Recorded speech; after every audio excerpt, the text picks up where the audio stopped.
What's up, brother? What's up, sister? My name Bill. I went to prison when I was 19 for making poor decisions. Spent 9 years, got out at the age of 28. During my time in prison, I've seen and been around people that were sexually assaulted. I've seen murders with my own two eyes, brutal murders, people getting stabbed up. I've seen so much corruption. I've seen people get so depressed and commit suicide. My brothers and sisters, I'm just encouraging y'all to the best of your ability, try to do the right thing, man. Stay out them jails, stay out them prisons. It's not worth it because you could go in and never make it out. What up, though? What up, though? What up, though? It's your boy, Billiam. Hey, man, I hope everybody doing good. Everybody all right. Everybody straight. I was just sitting back thinking about, I was on the phone with an old friend, and he asked me, what do you think is one of the saddest things you witnessed in prison? Anything outside of the normal sad stuff. Somebody got wet up. Somebody got sliced across the face. You know, somebody got jumped to death or anything like that. And I had to sit here and seriously think, bro. I just really had to sit here and think for a while. And what I just remembered, it just made me think, like, a lot of people, especially people that's never been through that, immediately the sad parts of prison would be, you thinking about the violence that a person got to deal with, just not being able to have control of your own life or do what it is you want to do when you want to do it. But sometimes, bro, that's not the saddest part. Sometimes it's things way after that really can turn out to be the saddest part. And I'm going to tell you about this guy named MV. MV was his initials. That's what we call him. Some people call him M. Some people might say V, but MV is what everybody called him. MV was an older dude. It's funny, though, because he used to be heavy set. And I remember this vividly. He used to be on the phone with his daughter. She used to be telling him he needed to go and lose some of that weight. You know, he needed to be healthy when he get out here. He needed to slow down on eating all them chili soups because it'll mess with his blood pressure. And a lot of people in prison seem to be motivated by something and can really tighten up and do it. But see, this is the thing. This is how I know it's important, having people that love you, that care about you, whatever. And I've even experienced this in my own personal life before. I might get fat in jail. I might not do no working out. I might say I'm not doing nothing. I'm lazy. But if I got a wife or a girlfriend or a sister that love me, my mama, my brother, and they on me like, bro, you need to go and drop some of that weight, that'll motivate you to get to it. I guess that makes you not self-motivated because it was that person to do it. But I ain't gonna lie, bro. There was a lot of things I used to slack off and bullshit on up until I got my son. And when I got my son, I feel like there's no more room to play. He's my motivation, you know what I'm saying? Man, this dude MV started working out. I'm talking about you could literally see him dropping weight. He said he started eating once a day, all kind of stuff like that. Dark skinned, tall, skinny dude. He was thinning at first, but people done made so many jokes and talked him into cutting his hair bald. He had a beard, but not as thick as mine. It was like one of them shadow type beards. He kept cut, had a paper thin mustache. And MV parole date was coming up. And I believe he had been denied parole like 4 times during his whole bid. And at this moment, he was on his 21st year. When this parole date came up, it was the 21st year. So MV would be cool, bro. Listen, MV was one of the most kind-hearted people I've probably ever met, bro. I'm talking about he'll give you whatever you ask for. He'll help you out. Know how I be telling you I done stopped so many wars by paying a little cheap $25, $50 or something? He'll do that if you hungry. He'll give it to you. I remember a dude was tweaking one day, and I slick was mad at MV, but I looked at it later on and was like, nah, dude was tweaking one day. And this is like a bully syndrome type of person that goes in and say, somebody gonna give me something to eat tonight or I'm gonna take it. I'm finna take it from somebody. I'm hungry. I can't make stove. Somebody finna give me something to eat tonight. And MV went out there and gave the dude 2 soups, a sleeve of crackers, and threw him something to drink. He like, appreciate that, But a lot of people really was scared of bro. But it's the fact that MV did it, kind of pissed me off a little bit. I went and asked him, I said, why the hell you get that man that stuff, man? You don't let no nigga, you give him nothing because he talking crazy, like he got the press on somebody, like he about to do something to somebody. He was like, nah, nephew, it ain't about that. He was one of them type dudes you would catch flossing all day. He was flossing his teeth. He was like, nah, nephew, it ain't even like that, man. It ain't nothing like that. That young brother, man, he just don't know how to control his emotions. He don't know how to control himself. That's probably how he was raised up to get things. And you know, he tried to take it out on weaker people. So just to avoid seeing somebody get hurt, because shit, I ain't worried about him doing nothing to me. I've been locked up 21 years. I know how to handle myself. He was like, but you know, just to avoid seeing somebody go through something, seeing somebody get hurt, man, I'd rather just get a brother something to eat. I said, okay, what you gonna do if he do the same thing tomorrow? He said, shit, nephew, they accept my parole. I'm about to be gone in about a week, so I'll probably give him something again tomorrow. I don't give a damn. And I was just like, oh, hell no. MV came in there one day to use my phone. As he got closer, I stopped charging him, even though he was loaded. He ran stove. MV had hella food in there. I'm talking about he used to have to put food in other people's boxes. But he always still bring me something. But I tell him, like, bro, you good, man. You about to go home, bro. I love that. At this point, shit, I had a few more years to go. So shit, if I can help you out, and I don't know, that just feel good, bro. You help somebody out with something so important, like you about to go home, you setting stuff up with your family. It just make me feel good to be like, bro, no charge, use my phone. He was in there talking to his daughter one day. She was asking him about his shoe size and, you know, stuff like that, and telling her how happy she is. But I ain't gonna lie, something felt a little strange. It was a little distant in her voice. Her voice felt a little distant. But like I said, I could have been wrong because I don't know the girl from a can of paint. You know what I'm saying? Then he tried to hook me up with her one time. I'm like, nah. He like, y'all about the same age, CBL. I said, nah, we ain't got all that going on. Then I'm like, hold on, nigga, didn't you tell me before your daughter was married?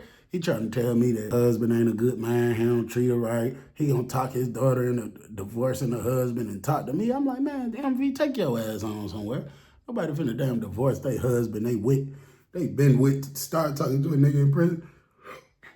I mean, some people probably will, but then I don't even like situations where I've done it before, but that's not my cup of tea. Where I just go to dating and actively talking to somebody, a family member that I'm cool with, you know what I'm saying? Because soon stuff going left, nigga try to get in your relationship business.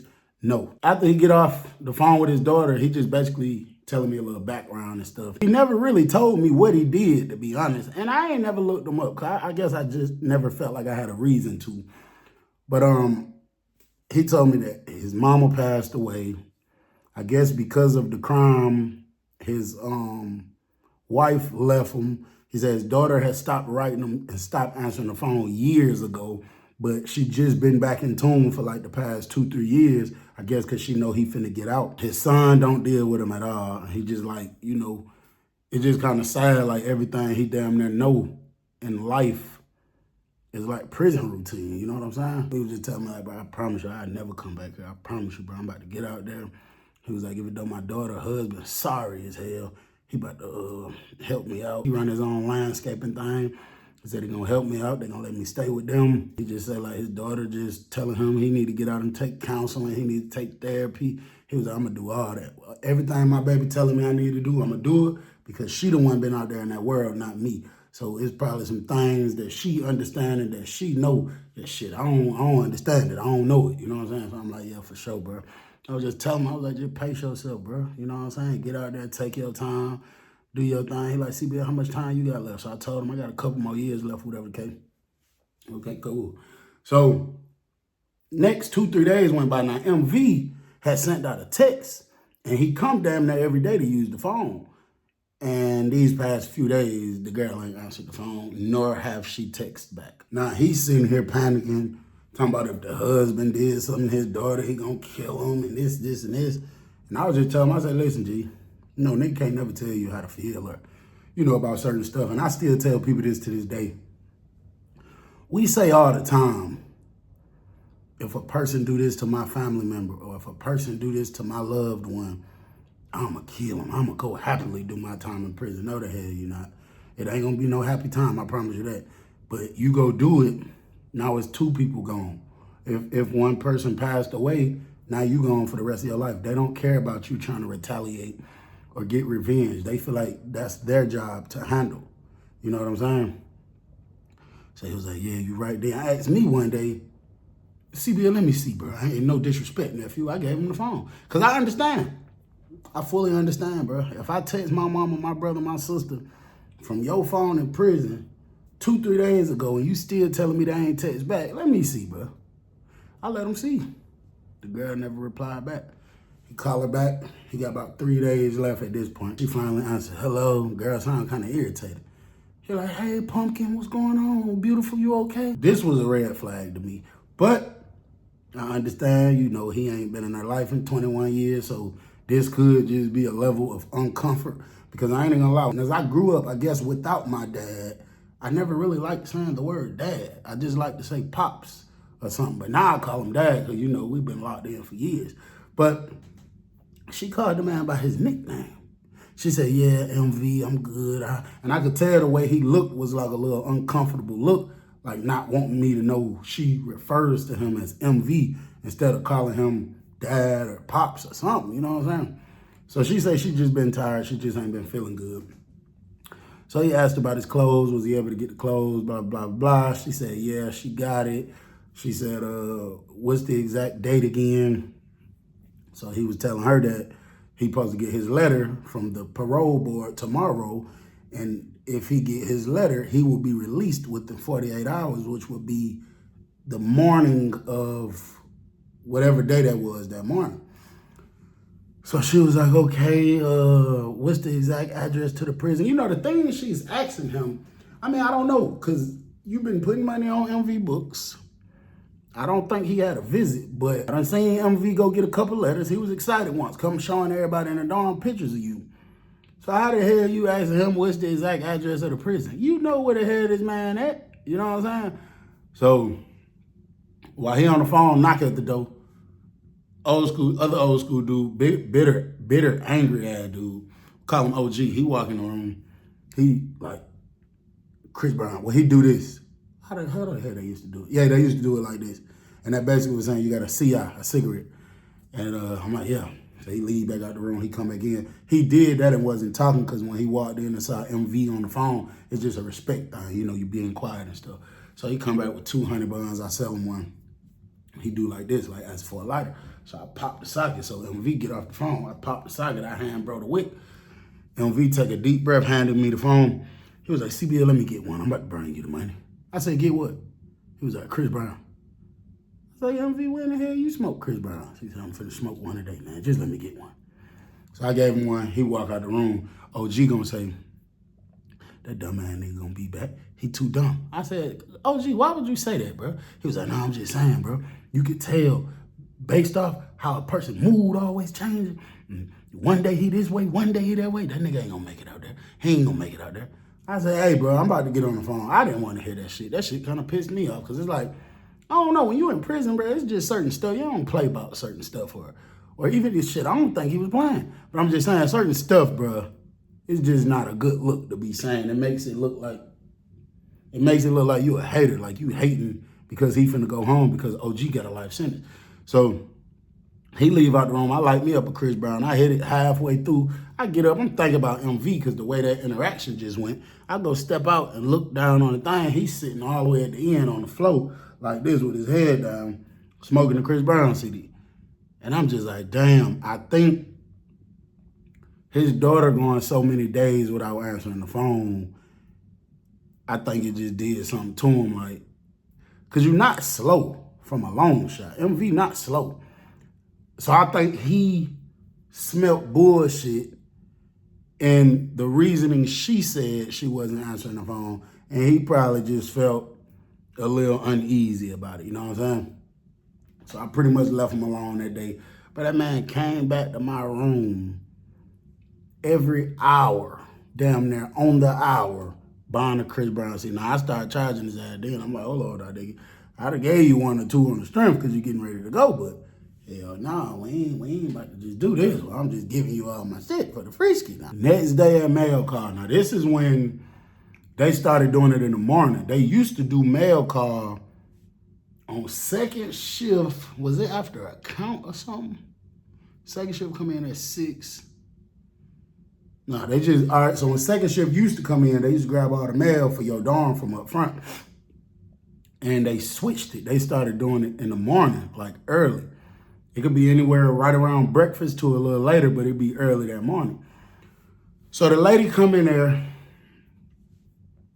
she calling niggas' name out.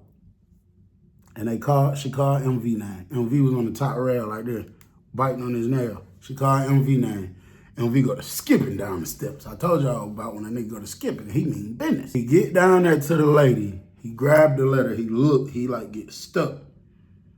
And everybody in the door, what's up, MV? What's up, MV? What's up, MV? MV, what's up? Who that is, MV? Everybody knows it's the parole board. But niggas just trying to see, like, is it really or whatever? MV opened the letter, and he pull it out, push it back in, come back up the steps, go to his room. So he walked past me, I'm like, what's up, OG? He was like, hold on. Bro, when he walked past me, his hand, while he was holding the letter, he done to drop the letter. I thought I had a piece of paper in here or something. But his hand went to shaking, bro. Nigga down there dropped the letter. And he walked into his room. MV was probably in his room about 30 seconds. About 30 seconds. And I see his door pushing open. It's like a scary movie scene, the door opening up slow. I step up a little bit. I step over a couple feet looking down there. The man bust out crying, fell down on his knees.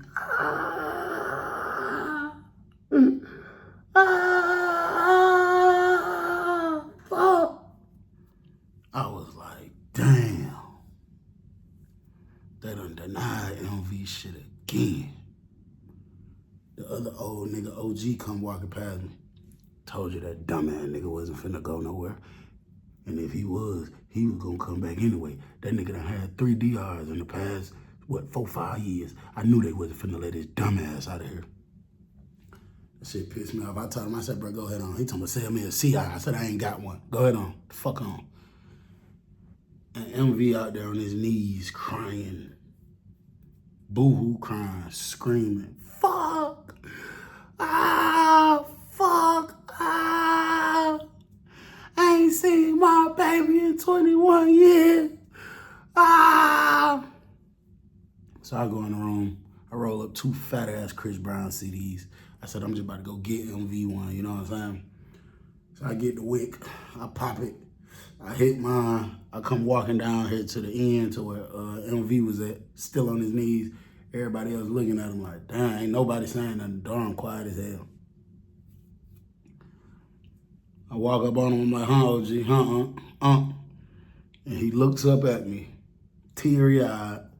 I said, Grabbed the Chris Brown, and he jumped up and hugged me, squeezing me tight as fuck. Nigga, tears all on my neck and shit. I'm like, hold on, MV, the fuck wrong with you, nigga? Your parole just got denied. The hell you hugging on me and shit for? Got tears on my motherfucking neck and the side of my face for? And he said, CBL, I'm going home. After 21 years, they finally let me go home. And that's when I was like, oh, shit. That's why you down here damn crying. Everybody else in the door, I say, yeah, LV, yeah. People was turning up. I'm looking around purposely. I thought I got this nigga up off of me. I'm purposely looking around for the other dude that we call OG. He walking, eating a bowl of cereal, walking across the big floor. Looking grumpy as hell. Nigga sound like that damn Cookie Monster down there grunting and punting and smutting. So he handed me the letter. I look at it. It said his release date was 2 days from now. It said, congratulations, such and such. You've been granted parole based on these factors, whatever the letter said. So I'm like, damn. So I'm like, man, we got to do it big for my boy, man. So I tell bro, I'm like, bro, let's make a big ass pocket, bro, before you go, my boy. You know what I'm saying? So he like, hell yeah. So he got a whole lot of food, like I say. So he basically put in damn near mostly everything. He was just low on summer sausages. I had a few of them in my room, so I went and got them. Went and paid this dude who real fire with cooking. And I told him, make something real big, man. Try to feed the whole dorm down there. And you could tell the hate, bro. You could feel it, because most people in the dorm happy. Most people in the dorm like, yeah, MV, come on, nah. And some of these people who saying this to him is lifers. Some of these people is niggas that know for a fact they're never getting out. They're never going home. And they still like, cause it's a good feeling to see somebody that done experienced what you experienced, dealt with what you dealt with, see the madness in this place. Like, be hungry, done starve sometimes. You know how it feel for your folks not to answer the phone. You know how it feel for people to switch up on you, leave you hanging. And, you know, people in prison sit around all day wondering if they could get out, or if they get out, what would they do with their life? I don't give a damn who say they don't, they do. Now, you might got a couple of institutionalized niggas that don't even think about it, but for the most part, they do. But you can see some people like, but these was the same people that was just acting oh so concerned about, what's up, LV, what happened? What happened? You know what I'm saying? There was a couple dudes talking about, come on, man, we already knew that was gonna happen for you, LV. We already knew that was gonna happen for you. Then you got some niggas like, boy, don't come back, boy, don't come back. Then you got OG Cookie Monster voice on, hating ass, oh yeah, he gonna come back. He gonna be back one day, he gonna be back. While we making the pocket, MV, I see him down there in the barber chair. Well, we not making it, we paid somebody to make it, but I see MV down there in the barber chair, he getting his beard lined up, cut down exactly to how he like it. Getting his mustache with his little line lined up right there. I haven't seen a nigga doing something to MV eyebrows. I said, I don't know what the fuck he got going on. But he was growing a slight little baby little unibrow.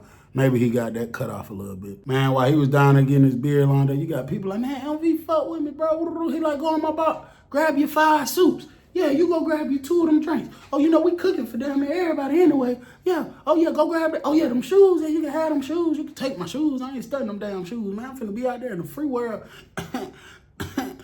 All kind of free world shit. Nigga, my daughter got me, man. I'm like, all right, bet. He like, everybody like, all right, bet. That man giving away his shit, giving away hygiene.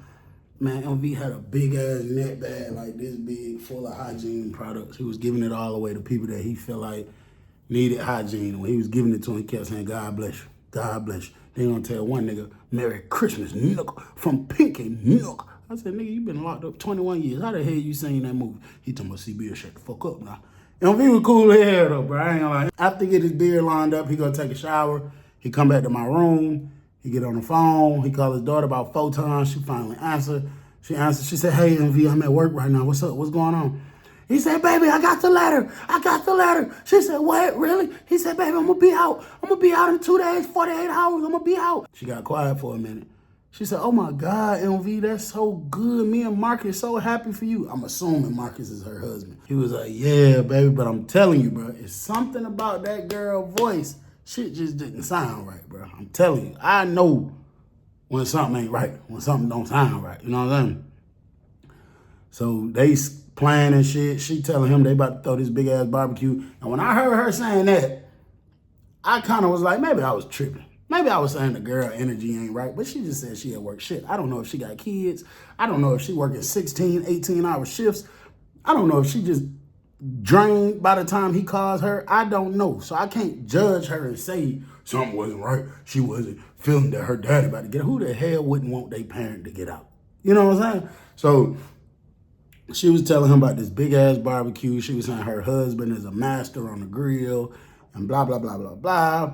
And that she got him a whole bunch of outfits and that this and this and that and that and that and that. He was super happy, super excited. He finally got off the phone with her. We smoked another Chris Brown CD together. Bro called us and told us the food was ready. But he said, nah, all the stuff, because we wanted it grilled. But he was like, bro, I'll do about 10 of them grilled, bro. And I'm going to be tired of that smoke. I can't take no more of it. And we made bowls for probably about 40 people, bro. Now, every single person in the dorm didn't get none. You know, you got a couple rich niggas in here that ain't studying that shit. They having their own paper, whatever. We more so fed the people that we probably felt like needed it. You know what I'm saying? But it was a good day, so he grilled ours. I had 2 big-ass burritos. MV had 2 big-ass burritos. And MV so kind-hearted, he even offered OG one. The same nigga that was talking shit, talk about you ain't going nowhere, you gonna come back. He even offered him one. His big back ass up, came up there and got one. As the day go by, MV nervous, bro. MV nervous, he can't sit still, he biting his nails, he keep calling girl phone 20 times a day. She didn't answer that day before, and that really had him nervous. But he asked me, I was up early, he was up early. He asked me if he could try to call her. I told him give me about 5 minutes. I just gotta pay attention to this movement, make sure ain't nothing funny going on out here. And I got you. We went up to the room. I handed him the phone. I wrote my phone number down. I was like, G, keep my number, bro. Call me, bro. I ain't gonna change it. I ain't gonna change my number. Call me, bro. So he like, all right, bet. And the day was coming, bro. We went to chow, MV didn't go out. We went to lunch, dinner, MV didn't go out. I went down there to check on him. I'm like, man, it's over with in the morning, my boy. Cause they come get you around about 8 or 8 o'clock count. I dap him up. I'm like, boy, it's over with, nigga, 21 years.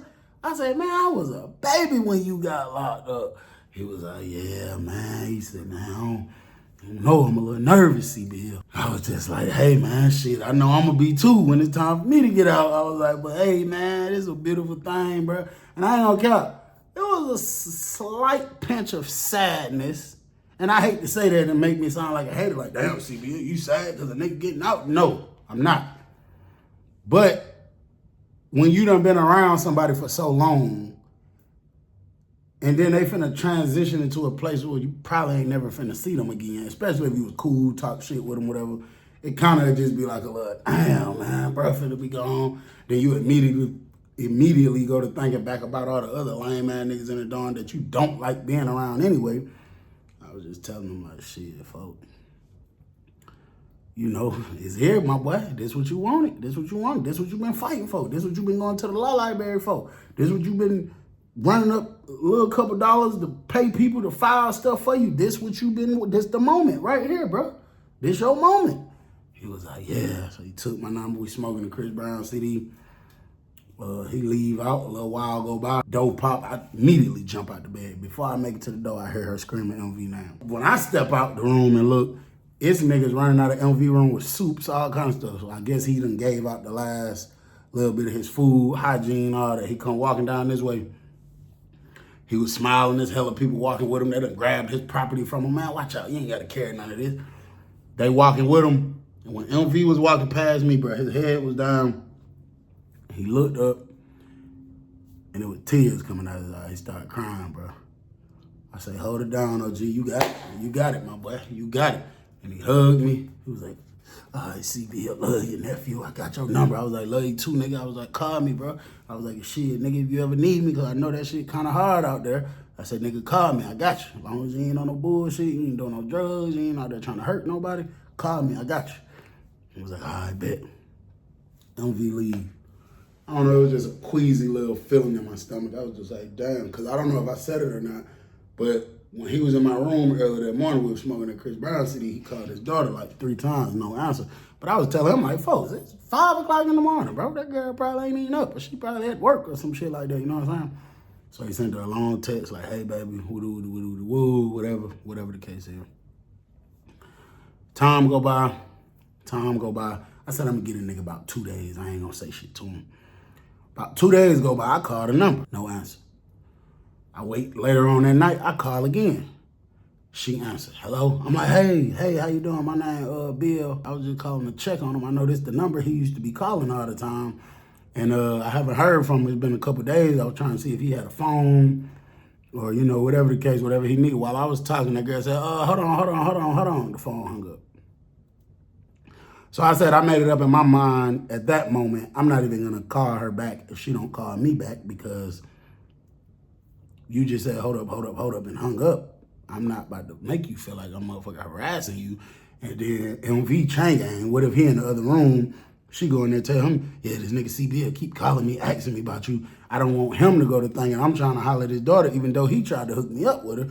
And then at the same time, I don't know, I just don't want it to seem like no weirdo shit, you know what I'm saying? So I said, shit, I'm gonna wait for that nigga to reach out to me. He got my number, I gave him my number. Don't hear shit from MV. Week go by, 2 weeks go by, 3 weeks go by, 4 weeks go by. Search team coming, doing some intake shit. It was like 4 people came in the dorm, bro.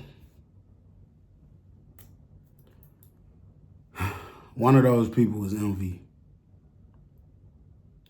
I'm like, there's no way in the fuck. MV originally had 30 years.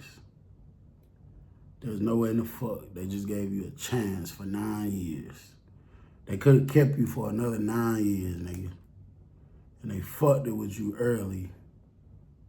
And you back in this motherfucker a month later. So that means you had to immediately do something Parole violated you and sent your ass right back to where you came from. There's no way in the fuck. Bro, when 13 made us line up on a door, really, to be honest, to be all the way honest, I didn't even realize it was him at first. It took multiple other people saying, oh, hell, man, what the fuck? Oh, hell no. What the hell you doing back in here? And then OG was like, I told y'all niggas. I told y'all his dumb ass was coming back. I told y'all thought I was tripping. I told y'all that dumb motherfucker was coming back. The MV wasn't doing no smiling, no chuckling, no giggling, no nothing. But they sent that man up there directly to the same exact room he was in. And it's funny because somebody was in that room, but the day before, they went to the hole for something. I think they were trying to jack off on a girl or some bullshit like that. They ended up going to the hole. And the very next day, this man come back in the dorm and get assigned back to that same room. So 13 like, everybody straight. Ain't nobody got no problem with none of these people. So everybody like, no. So 13 leave. MV walking up the steps. That man come walk up, drop his property in front of me, and bust out crying. I was like, step in the room, G, but I saw hella niggas coming to my room. So I slammed the door closed. I put the flap up in the door, but I could pop it back the way I got it rigged up. I could pop it back, but I just locked the door closed and put the flap up. Went straight over there, grabbed the Chris Brown CD, MV standing by the toilet crying. I hear somebody outside my door, ain't no way, MV. Your ass just got out, ain't no way. So after I like the Chris Brown CD, I come over there, I snatch the flap off. I'm like, hey, bro, everybody chill, folks. Let me talk to folks real quick. Y'all chill, bro. Go ahead on, bro. So niggas go to walking off and shit. I put the flap up. Then you got some niggas trying to be nosy. CBL, let me buy a Chris Brown CD. CBL, let me buy some cream. CBL, let me buy Al Green. They ain't studying that shit. They just trying to see what MV got going on. So I like the Chris Brown CD up. I hit it once, hit it again. I passed it to him. He snatched it away from me so fast. I said, "Fo, what the fuck happened, G?" He wiping his eyes. He crying and shit. He talk about how he got out. He sat outside the prison for multiple hours. His daughter never came. They finally came out and told them they could send him on a Greyhound bus or he's gonna have to get off the premises. He gotta walk off and go somewhere. So he told them he'd take the bus. They gave him a 2.5-hour ride from the prison to where he was from. At the Greyhound station, he told somebody his situation about like, man, I don't know, how to get there, this and that, and that. Somebody gave him a ride, or somebody who was getting a ride let him ride with them. Oh, and the prison gave him $25. He said he gave that person the $25 for the ride that he met at the Greyhound station. You do 21 years and get out and these motherfuckers give you $25. But anyway, he said he arrives to his daughter's house. He gets out, he knock on the door. Some dude come to the door. He asks him about his daughter. He said he paid attention to the left hand to see if it was a wedding ring, to see if they, if this her husband, because the nigga didn't even know what she looked like. I mean, what he looked like. So he said he did have one. He said the dude was real cold, real stiff on him, told him, hold on, closed the door in his face, made him wait out there. So I'm thinking, this the wrong house. Your daughter been writing you from an old house or some shit. He said his daughter comes out to the door an hour later. He sat on the porch for an hour. She finally comes to the door with old dude standing behind her. The daughter started crying and said, I could never forgive you for what you did to my mama. So immediately, I'm assuming him and her mama was together. They stopped fucking with each other. He went off and got married to another woman. Guess he came back and killed his baby mama for whatever reason, and he did it.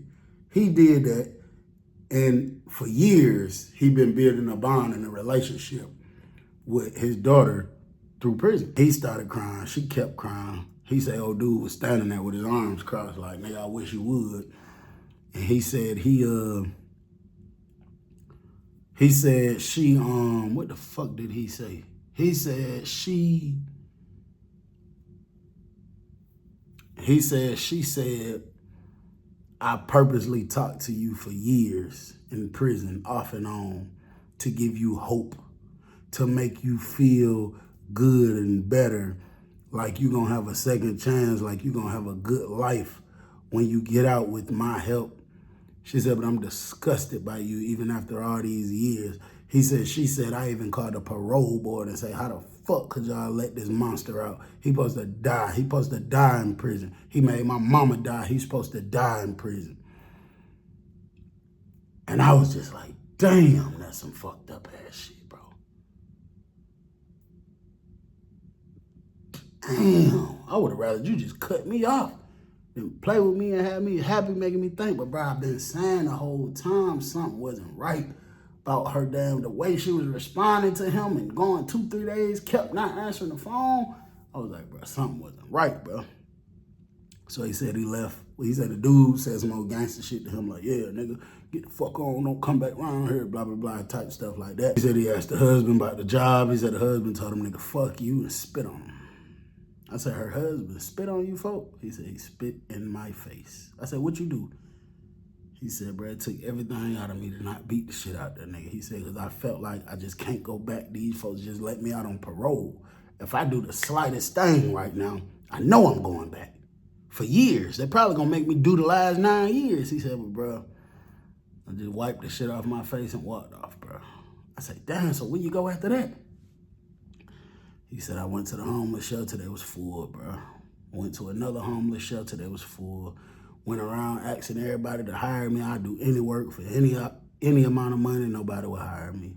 I guess it was my appearance, because, you know, a nigga shit getting fucked up. He ain't got no money to go to no barbershop, none of that type shit. He said, bro, parole became impossible to manage. He said, even when I talked to the PO, when I went by the PO office and I told them my situation, the lady told me, well, you better figure something out. And told me I'm dismissed, I can go. He said, shit, I walked up there. It took me damn near 2 hours to get up there. He said he went back to the exact same hood where it happened at. I said, what happened? I knew what he was saying, but I kind of wanted to hear about it. He was like, bro, you know, me and my kid's mama, it was a situation and it just went real left one day, bro. It went real left. He said, to be honest, I didn't even mean to do it. I was just pissed off in my feelings. And the gun went off. And that's why I got charged with manslaughter and not murder, because they knew it was really an accident. But, you know, I was high and shit, so I ain't had no business being high and drunk, blah, blah, blah. He said, so shit, I went back to the same hood where it happened. He said, there's a few people there that remember me. He was like, there's a few people let me stay at their house for a couple of days. He said, but bro, all these people, they do drugs, they sell drugs, they in the streets, they selling their body. It was just a terrible environment for me. And then he said one day his son walked in there with a big ass duffel bag. His son didn't even recognize him.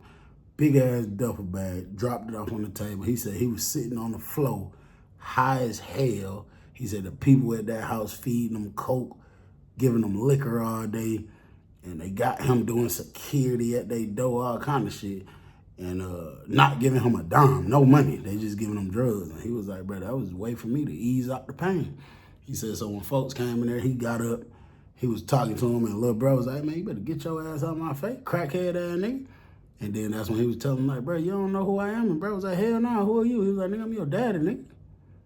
And he said, bro looked at him, looked him up and down. I guess there's a certain spot he recognized. I don't know, birthmark or whatever.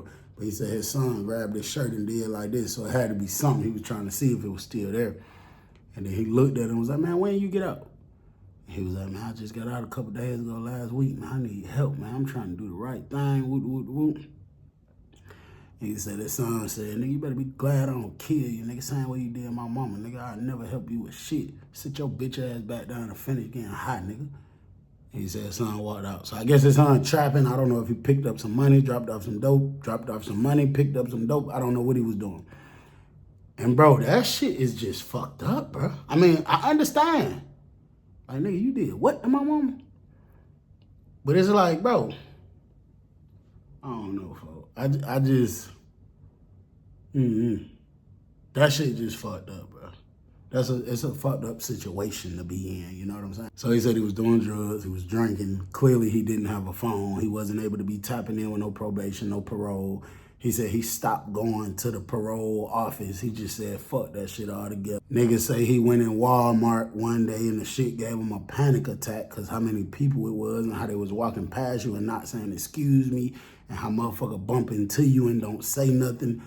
And I fully understand. I had a whole argument damn near with my family my first night out because my mama was trying to take me to a steakhouse and I didn't want to go. And she was like, boy, come on. And I just didn't want to be around so many people at one time. That nigga said, CB, you want me to tell you something, bro? I said, what's up? He said, the fact that my daughter kept calling me MV and her husband was like, nigga M, nigga V, VM, whatever the fuck your name is. And his son didn't address him by his name. And the people he grew up with in the neighborhood never said his name. He said, bro, it makes me feel like prison is the only place a motherfucker really remember my name. So he just purposely was doing shit, getting high, getting drunk, all kind of shit. Bro, basically in prison, he lost his identity. Time away from society, shit, the abandonment. When he finally got into detail, he told me like, shit, I just purposely was doing shit. And one night it was cold as hell, and the people I was staying with was bucking on me. They was just treating me like a J. He was like, which I was, telling me I stank and shit. He was like, shit, bro. I just was walking up the street. He said he took his shirt off trying to get some attention. He didn't get no attention off of that. He said he took his pants off. He didn't get no attention. He said he took his drawers off, the same drawers he walked out of prison in. I was walking down the street. Police pulled him. I guess somebody called, said, hey man, this nigga walking naked down the street. He said he squared up with the police and started fighting. I said, why the fuck would you do that? He said, because in here I know I could get something to eat. I know I could get clothes. I know I could have a bed to lay on. I know when it get too hot, when it get too cold, they're gonna give me another blanket. People in here remember my name. And I was just like, fuck, bro. Yeah. And that's when I realized, bro, some people don't survive prison after they're released. And really the craziest part about him coming back, folks, when I really was sitting there talking to him and he done stopped crying and he really talking to me, the craziest part about that, this nigga actually looked relieved. He looked relieved, bro. I was just like, damn. Wait, shit, bro, that's just a story about one of the saddest moments I've probably seen in prison, but like, can you imagine how that probably made that man feel like? And then he was totally different after that. He never cranked back up the stove. He started dibbing and dabbing around with the cream. He just turned to some bullshit. Not no bullshit where he was trying to hurt people, but just a bullshit ass person. Like, he just didn't give a fuck no more. Niggas had to tell him go take a shower. You know what I'm saying? That shit just was sad, bro. I just encourage everybody to do the right thing. Try to the best of your ability. Stay out of that situation. It's your boy Bill. I'm gone.